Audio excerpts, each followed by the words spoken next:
அதுக்கு பதில் சொல்றத பள்ளி அதே பேசிட்டீங்களா? இந்த வாழைப்பழம் கதை மாதிரி நீங்க பேசிட்டு இருக்கிறீங்க. இதுதான் உண்மை.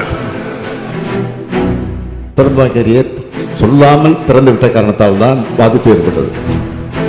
யாருடைய தவறு?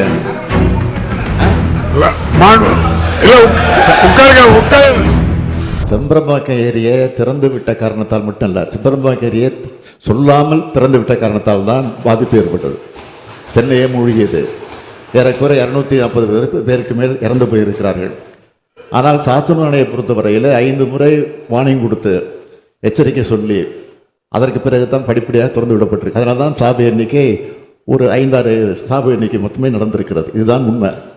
எனவே இது வெட்ட வெளிச்சமாக இருக்குது. அது மட்டும் இல்லை,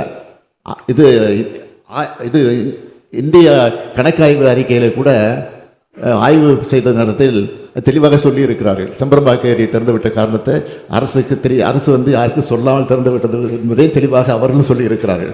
இதை விட வேறு என்ன சாட்சி வேணும்? ஆடிட்டிங் ரிப்போர்ட்லேயே தெளிவாக செம்பரம்பாக்கம் ஏரியை சொல்லாமல் யாருக்கு தெரிவிக்காமல் திறந்துவிட்ட காரணத்தினால் பல பாதிப்பு ஏற்பட்டது என்று தெளிவாக சொல்லி இருக்கிறார்கள். நானாக சொல்லவில்லை, அவங்களே சொல்லியிருக்கிறாங்க. இதை விட வேற என்ன சாட்சி வேணும்? சரி, அதுக்கு பதில் சொல்றத பள்ளி அதே பேசிட்டீங்களா? இந்த வாழைப்பழம் கதை மாதிரி நீங்க பேசிட்டு இருக்கிறீங்க. இதுதான் உண்மை.